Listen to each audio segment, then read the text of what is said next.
শোনেন, প্রভু যে প্রশ্নটা সেই প্রশ্নটার উত্তর দিয়ে দিই অল্প একটু। বিষয়টা হয়েছে যে তারা কি জানে না এই প্রশ্ন, একটা প্রশ্নের উত্তর দিতে গেলেই অনেক কিছু ঘুরাই আসতে হবে। প্রথম কথা হচ্ছে আমরা এই যে ধর্ম অনুষ্ঠান আদি করতেছি, এখন এই তুলসী টপ রাখতে হবে, এরই গীতা পড়তে হবে, ওই জায়গায় ঘরে ভোগ লাগাতে হবে, এইভাবে রান্না করতে হবে।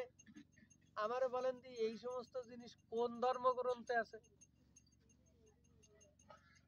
আপনারা তো করে আসতেছেন, তাহলে এই জিনিসগুলা কোন ধর্মগ্রন্থে আছে সেটা কর। কোন ধর্মগ্রন্থ দিয়ে করে আসতেছেন? আর শ্রাদ্ধ তত্ত্ব কোন পুরাণে আছে?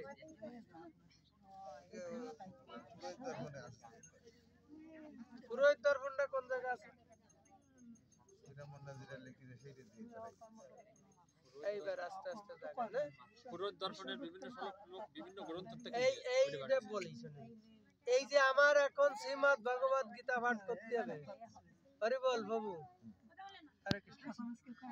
শোনেন, এই যে আমার গীতা পাঠ করতে হবে একটা ধর্মীয় অনুষ্ঠান, গীতা পাঠ করতে গেলে তুলসী দেবীর ফট রাখতে হবে।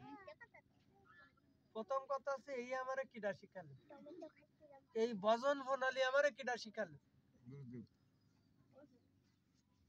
গুরুদেব। গুরুদেবরা শিখাই গেছেন, আপনারা শিখাইছেন? গুরুদেব আপনারা খালি দীক্ষা দিচ্ছে, তাই না? শিক্ষা গুরু আপনারা কিছু কিছু শিখাইছে, এই জিনিস লাগবে ইত্যাদি। আর শিক্ষা গুরু এটা কোয়ানি ভাইলো, তার শিক্ষা গুরুর কাছ থেকে শিখা, তার শিক্ষা গুরু কোয়ানি ভাইলো, কেউনাকে তো শিখাইছে, সেই প্রথম শিখাইছে কিনা?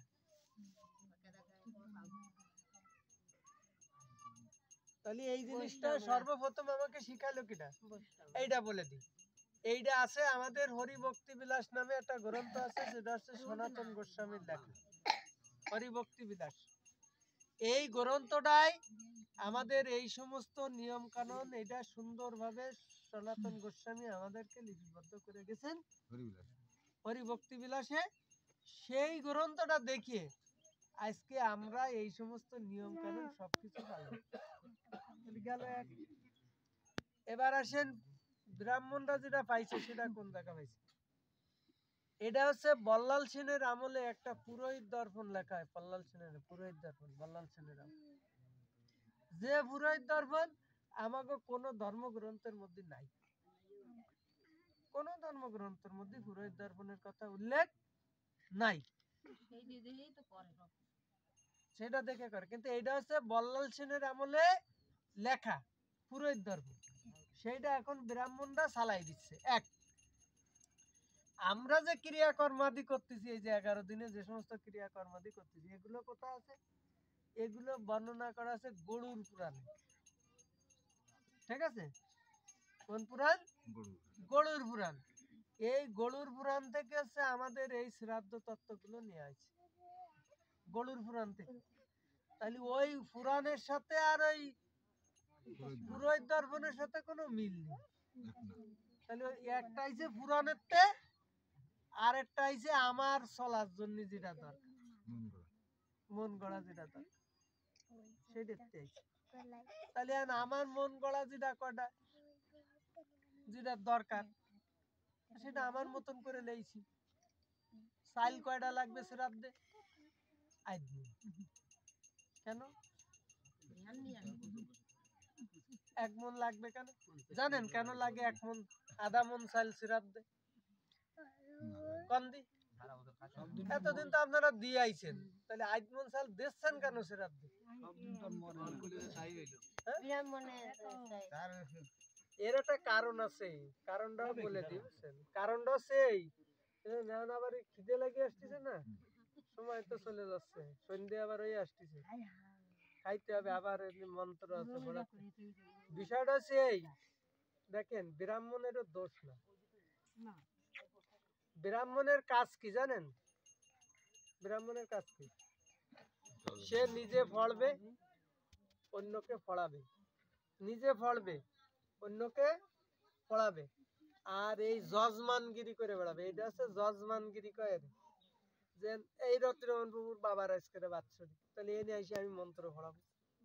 মন্ত্র পড়ালে কি হবে? রতিরমন বাবু আমার একটা পর্যাপ্ত, এই আগে ব্রাহ্মণকে এলাকা ভাগ করা ছিল, যে আমি এই গ্রাম নিলাম, তুই ওই গ্রাম নে, তুই ওই গ্রাম নে, এরকম ভাগ করা। আমার গ্রামে আরেক ব্রাহ্মণ ঢুকবে না, তাহলে ওই গ্রামে যত ক্রিয়াকর্ম কিরা করবে, সেই ব্রাহ্মণ করবে, ওই নির্দিষ্ট ব্রাহ্মণ। আর কাজ কি? ওই জাগবাড়ি এই কাজ করবে, তারা পর্যাপ্ত পরিমাণে অর্থ সম্পদ দান করবে। কারে? ব্রাহ্মণ। এমন অর্থ সম্পদ দান করবে যেন আরেকটা মরার আগ পর্যন্ত এ দিয়ে খাতি পারে। বাংলা কথা বুঝছেন? কিন্তু আমার এখন তো অর্থ সম্পদ কমে আইছে। আগে ব্রাহ্মণরা চাইল লিখতো না, যে আমার আজমন চাইল লাগবে, ব্রাহ্মণের মধ্যে দুটি ভাগ করেছে, পরিমাণে অর্থ সম্পদ আমার দেয়া উচিত। ঠিক আছে, যেহেতু আমার দেয়া উচিত, কিন্তু আমি এখন দিতে ভাবতেছি না। আগেরকার দিনে একটা শ্রাদ্ধ করলে মনে করেন ঠিক আছে, আমার 100 মন চাইল আছে, 5 মন ব্রাহ্মণ দিয়ে দিলাম, বাবার উদ্দেশ্যে 5 মন নিয়ে সে খাইল, কোনো সমস্যা নেই। কিন্তু এখন আমার 5 কেজি দিতে কষ্ট হচ্ছে, বুঝছেন? এখন আমি যদি কই যে ডুঙ্গা খালি লাগবে, মনে করেন 16 ডুঙ্গা চাইল দেবেন, যা দেবেন দেবেন, মনে করেন দিলেন, আমি কত কটা দেব? যে তো চাইল কম, আমি এক এক গাড়ি দেবো, এই বাবা দিলাম, তাতে দেখা গেল সারা বাড়ি মিলে 5 কেজি ফুললো না, 16 ডোঙ্গায় দিয়ে ফুললো 5 কেজি ফুললো না। কিন্তু এখন বাধ্য হয়ে আমাকে দ্বিতীয় সাথী হচ্ছে, বাবা সাইল লাগবে, কিন্তু আজ নেই, কারণ ব্রাহ্মণ তো আরেক বাড়ি দিয়ে কিষান দিতে পারবে না, পারবে? কিষান দিতে পারবে না। আর তাহলে আপনার যা দেওয়া উচিত তা আপনি দিচ্ছেন না, আবার সে পরের বাড়ি যে কিষান দিতে পারতেছে না, তাহলে সে খাবে কি? আমরা সেটারে দোষ মনে করি, কিন্তু আসলে একদিক থেকে বিচার করলে তার দোষ না, সে তো এর পরে নির্ভর করেই তাকে চলতে হবে। কিন্তু সে কি করেছে, এইটা কোথা থেকে আইছে, আবার তো সে ঘুরাই যাচ্ছে সেটা দি। রামচন্দ্র যখন সীতা দেবীকে নিয়ে রাবণ বধ হয়ে গেছে, বুঝছেন? এটা একটু পিছনে যাই, খিদে লাগিছে? তাড়াতাড়ি খাতে দিবানে, সমস্যা নাই, আমি ওইদিক দিবানে, আপনারা তাড়াতাড়ি শুনেন। রাম আর রাবণের সাথে যখন যুদ্ধ হয়, যুদ্ধ, তখন এক শ্রেণীর লোক দেখলো যে সকালে রামের কথা ছিল যার বয়স 12 বছর হবে, সে যুদ্ধ করতে ফারুক আর না ফারুক, তারা যুদ্ধ করতে, সকালে যারা যুদ্ধে যাচ্ছে তারা সন্ধ্যের সময় ফিরে আসতেছে না, সবাই নিহত হয়ে যাচ্ছে। এ দেখে একদল দুষ্ট লোক মনে মনে ভাবলো যে শোনেন, একটা কাজ করতে হবে। কি?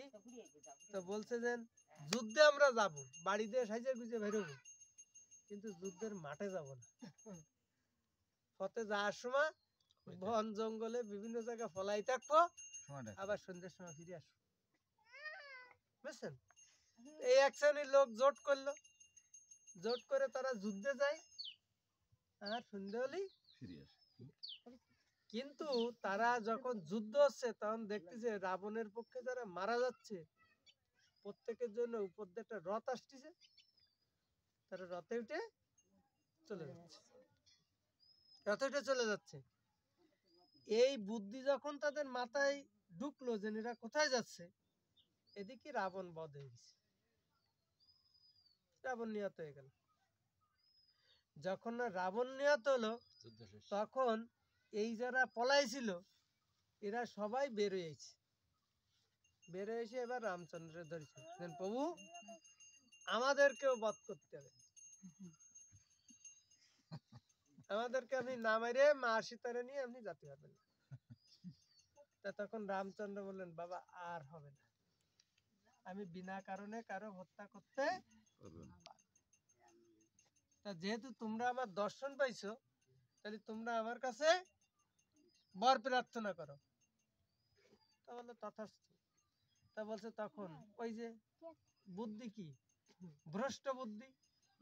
তা বললো যে ঠিক আছে তাহলে আপনি কাজ করেন যে আমাদেরকে এমন কুলে জন্ম দেবেন পরবর্তী জীবনে আমরা যখন যাব যে আমরা যেন সমাজে উচ্চ স্থানে থাকতে পারি, আমাদের কথা মানসি শুনবে, সব কিছু করবে, কিন্তু আমরা থাকবো কোথায়?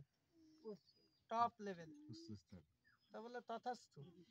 তবে আমার একটা শর্ত আছে। কি শর্ত? তোমরা যদি আমার পথে না চলো, আমার পথে না চললে কি হবে? তোমরা ক্ষতিগ্রস্ত হবে। কিভাবে? বলছে আর্থিক ভাবে এবং মান সম্মানের দিক থেকে, দুই ভাবে ক্ষতিগ্রস্ত। তাহলে কার পথে না চললি?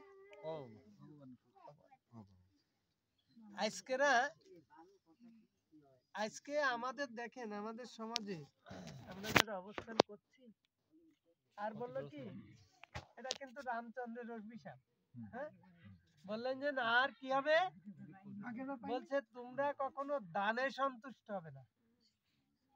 কিসে? দান। আপনি বাড়িতে একটা যজ্ঞ করবেন, একটা পূজা করবেন, যাই কিছু করেন না কেন, আপনি এখনকার কাউকে দান করে আপনি খুশি হতে পারবেন না। আপনি যতই দেবেন ততই বলা হবে যে এইদের পরিবর্তে এইদের দাম দিলি ভালো হতো। এই 5 দিন পুজো পড়ায় মাত্র 2000 টাকা দিলে এক গাবলা কলাম এই কটা দিন। শাড়ি খানে একটু ভালো গরদের শাড়ি কিনলি ভালো হতো। যদি আমি ধর্মের পথে না চলি, আমি ধর্ম বাদ দিয়ে যদি অধর্মের কাজ করি, তখন আমি আর খুশি হতে পারবো না। এটা রামচন্দ্রের অভিশাপ।